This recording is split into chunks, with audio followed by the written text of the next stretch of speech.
A software company decided that their flagship product was in need of some technological updates and new features. The product team defined the scope of the product update, and all of the new features were added to the backlog. After the new product version launched, the adoption rate was a lot lower than projected. The company decided to build a team of over 10 experts across 2 major US hubs to analyze the reason for the low adoption. This team was to review, align, and communicate the planned changes to customers to try and avoid future false investment. As the company tried to understand why, they talked to customers who told them that the new offering didn't address their actual pain points. The changes introduced were, in some cases, nice to have, and in other, distracting. The product was more advanced, but customers were not willing to pay for it. If the product team had ThunderAct, they would have easily found trending feature requests in the sales, customer success, and support ticketing tools. To learn more about ThunderAct's incredible AI-powered data analysis and business advisory capabilities, visit ThunderAct.com to start a free trial.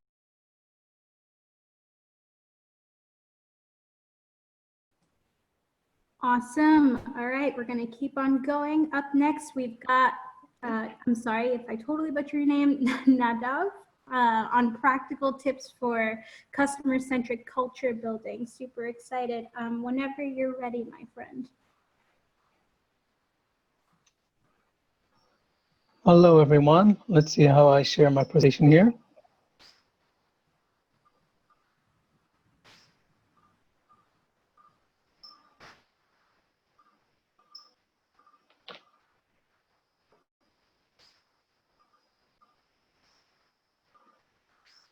Okay, I'm hoping you guys see my screen.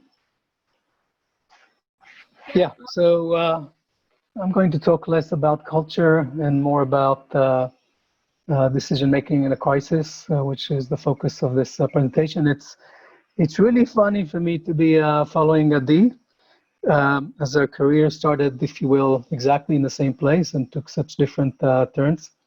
And as you see, also the approaches might be very different.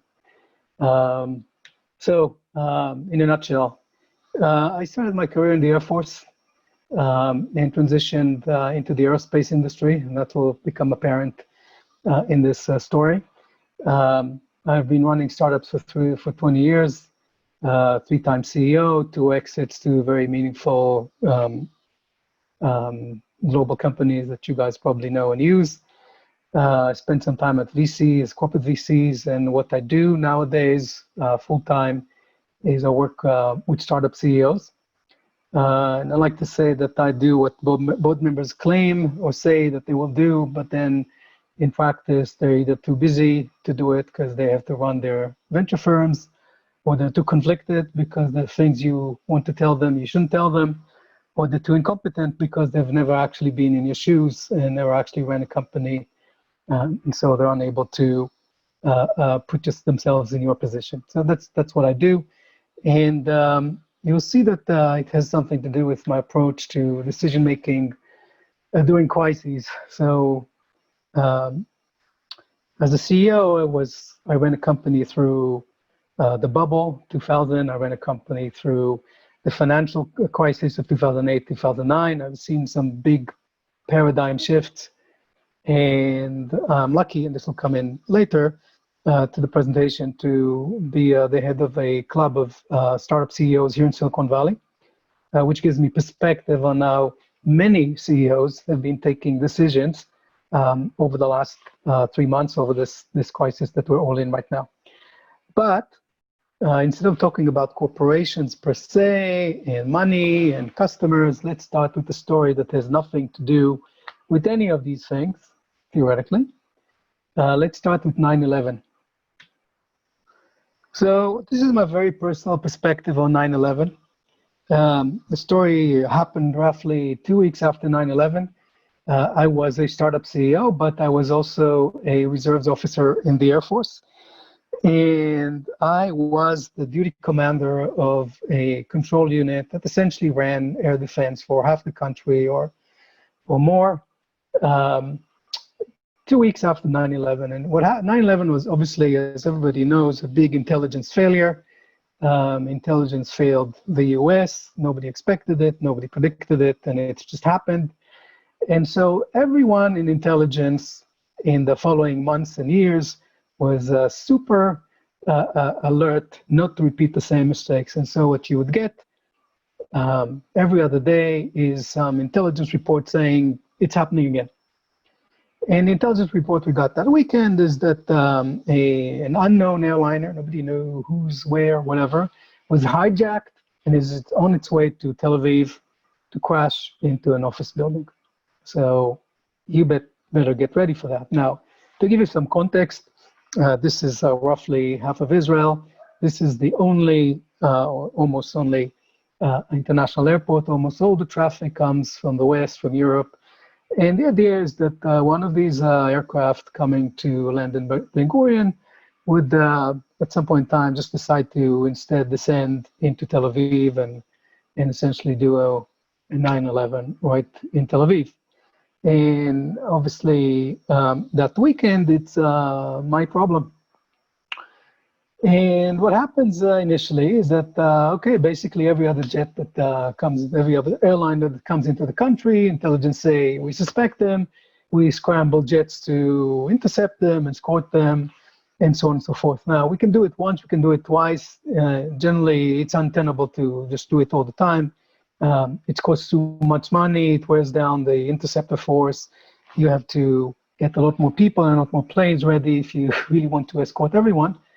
And frankly, as a civilian in an aircraft coming from the US or from Europe, you don't want to be seeing F-16s following your plane everywhere. That's kind of scary, and that's just not the way for a country to manage itself. But the upper echelons, and the reporting chain goes all the way up to the Prime Minister, the equivalent of the American president. Doesn't make any decisions to change anything. So we're left to scramble jets every hour or so.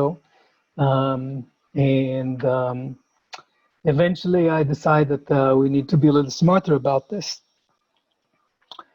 And my decision is to tell the civilian air control that for every plane that comes in, somewhere where we still have some time, I'll go back to the map, somewhere here, they need to surprise them. They need to give them a command to turn west, or to get into a holding pattern, or to break left, or something surprising that seems to deflect them away from the country. And very simply, if they do what they're told, then we assume that the pilots are still in control and that they're doing, they're under a command, that there's no risk. And if they don't immediately respond, then we intercept. Because we assume that this is 9/11 and somebody else took control of the plane and they're now in control, and we need to get them in time because our jets are coming from here and we need to get them when they're still over the sea. And so, obviously, everybody complies and we don't really need to intercept anyone anymore. And that procedure was followed for some time. And then eventually, if you fly to Israel these days, you know that somewhere when you're around here, you're told by the captain that you have to sit down for the last 40 minutes because that's the Israeli rules. And those rules stem from those days where the assumption was that somebody is going to get into the cockpit and hijack the plane. And the new assumption is that, okay, they know we're doing these things because I invented them 20 years ago. So they'll do it at the last possible moment in the last 40 minutes. And that's why you all have to sit down. And if you stand up, we shoot you. So far for war stories. But well, what's my point? What did we learn? I was a mid-level manager. And my charter was, if it's really them, you better get them in time. And basically what I could do is I could scramble or not scramble those jets and decide to intercept or not decide to intercept. And in that scenario, despite the fact that the whole world is in crisis and the war in Iraq is starting and so on and so forth, what I need to know is whether it is likely that we have a hijacked plane or it's unlikely. That's what I needed to know. And I needed to devise a way to get that piece of information to make my decision. I'm rolling this forward to 3 months ago, where many of my friends and colleagues are running startups, and I'm, again, running a club where we all discuss our trouble and our dilemmas and our decisions. And coronavirus takes over the world, and Sequoia, maybe the world's most prominent venture capital fund, comes out with this article, The Black Swan of 2020.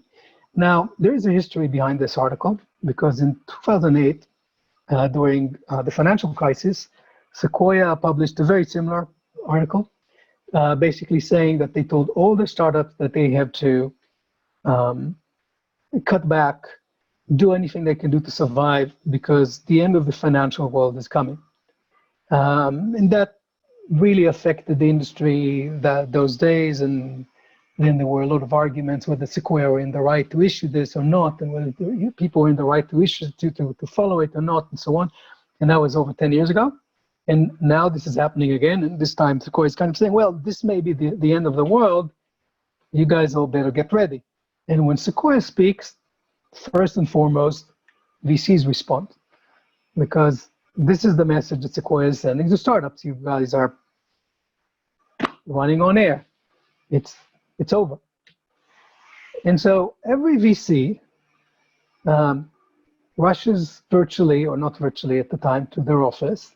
They go into triage mode. Who do we help? Who do we close? Who will survive? Who might not survive? And every VC is calling their, is a board member, and is calling the CEOs and says, the world's ending. It's a black swan. We don't know what's going to happen. How are you going to save money? I want to see the budget. I want a board meeting to discuss how you're furloughing your people and cutting back and doing a bunch of things. So as CEO, you get to make a decision in a crisis, which is the topic of this presentation. Now, of course, hope is not a strategy. And we are all taught that very early on. But here's something else that we need to be taught. Panic is not a strategy either. And maybe when you're a VC and you don't have real control, your hands are not really on the wheel, you're just a backseat driver. You just want to shout at all the drivers that you quote unquote control to be careful, watch out. But those drivers need to actually look at the road in front of them and figure out what's going on. And so one of the things we did immediately in the club is say, well, is the sky really falling or is it not really falling? And we ran a survey, both among startup CEOs and among a more general market. So on the right, you have startup CEOs. On the left, you have a much more general audience, mostly of tech companies, but including very big tech companies, all the people from Facebook, Google, and so on and so forth. And we tried to understand what is really happening to demand in the market, because basically the premise was demand is collapsing, nobody's going to buy a product, find ways to save the money you have and somehow survive, and maybe we'll come out of it a couple of years from now. And what we saw, unsurprisingly, if you were just panicking, is that the world didn't end in March. It hasn't ended yet. In different markets, for different companies, some customers were still buying, some customers were buying more, some customers were buying a little less, and yes, somewhere between a third of the market for generally in tech and more, and up to 2/3 for tech startups were significantly imparted as of March. Now, what that should mean is that you your job as a CEO is to now take stock of your situation and not just to start laying off your people because Sequoia told you to. And so, what are the actions you can take? You can, cut back, lay off, furlough, buy time. You can say, well, this is going to affect me, but maybe not so much. However, it's an opportunity. I can save money. There's some people I wanted to fire anyway. There's some contracts I wanted to terminate. Maybe I can get my office space for less. So you can opportunistically reduce your burn. You can stay the course because nothing has changed for you. Or you can even double down because you're somebody like Zoom. And in fact, we'll come back to this later. A lot of startups in the Bay Area are actually seeing an increase in demand. And the question is, okay, how do you know? So just listening to Sequoia is basically, this is market data. And you can buy market data for a lot of money. And then they'll tell you we're in a recession. Everything's going to go down. Cut back.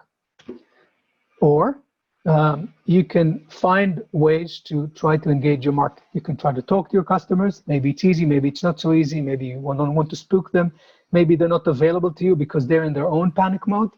You can look at your CRM, you can look at your analytics, and so on and so forth. I'm not going to talk about any of these tools because the people before and after me are bigger experts than me and already talking about them, but there are things you can measure.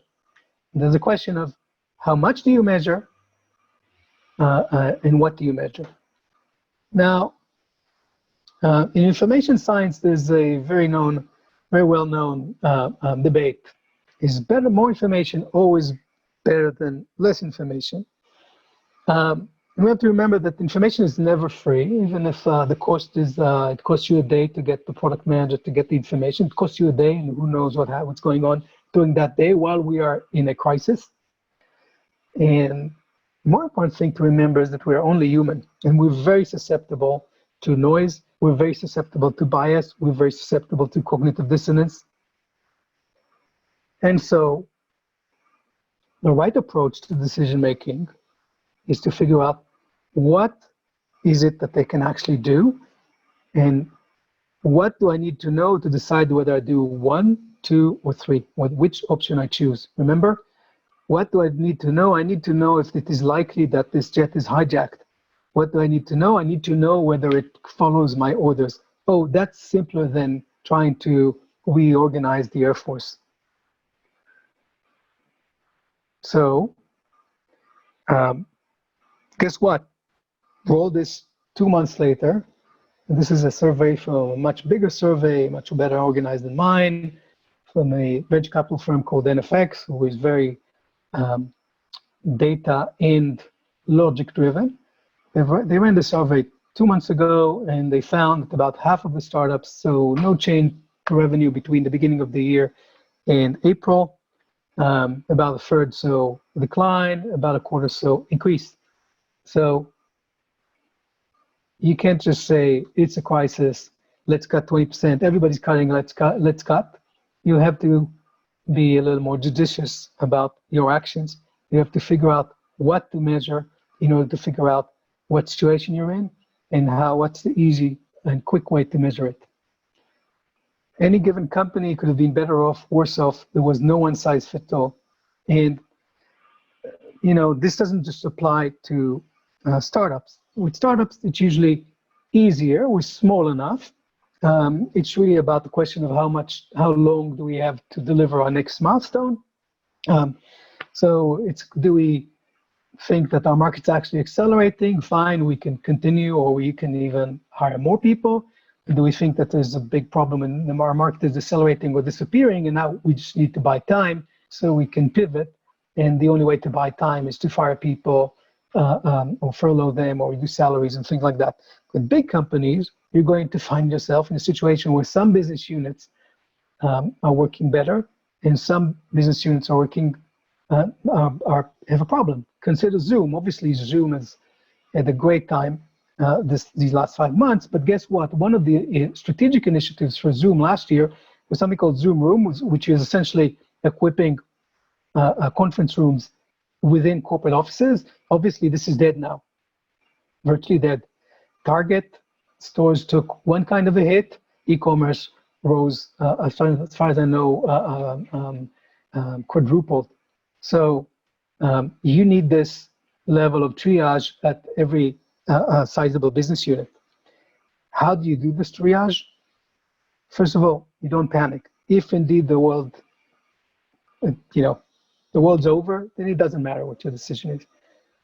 You have to take decisions about things that are within your control, and what's within your control is extending the lifetime of this company for another 6 months, or doubling down on a product line and closing another product line, or going after that sector, but not doing anything with the other sector.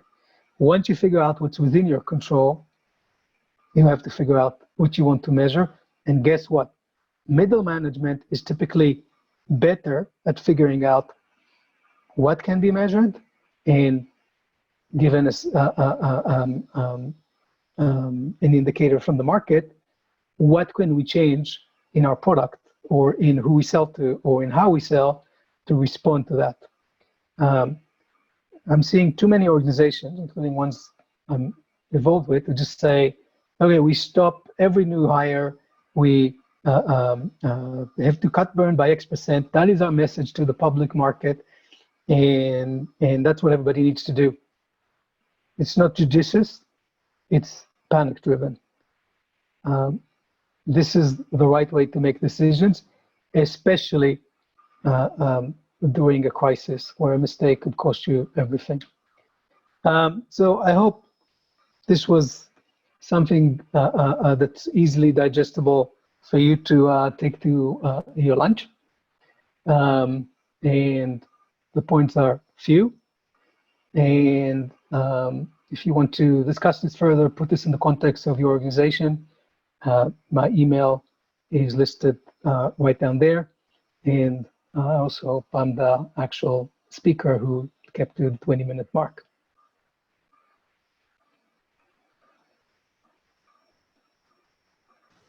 Thank you very much for sharing, Nadav. You have some really great feedback here in the chat. It's a really great job, and thank you for sharing this with us. We will take 8 minutes break when we will come back to the talk by Gary Latulip about sales and decision making. Make sure to come back within just 8 minutes, and we look forward to see you then. Thank you again, Nadav.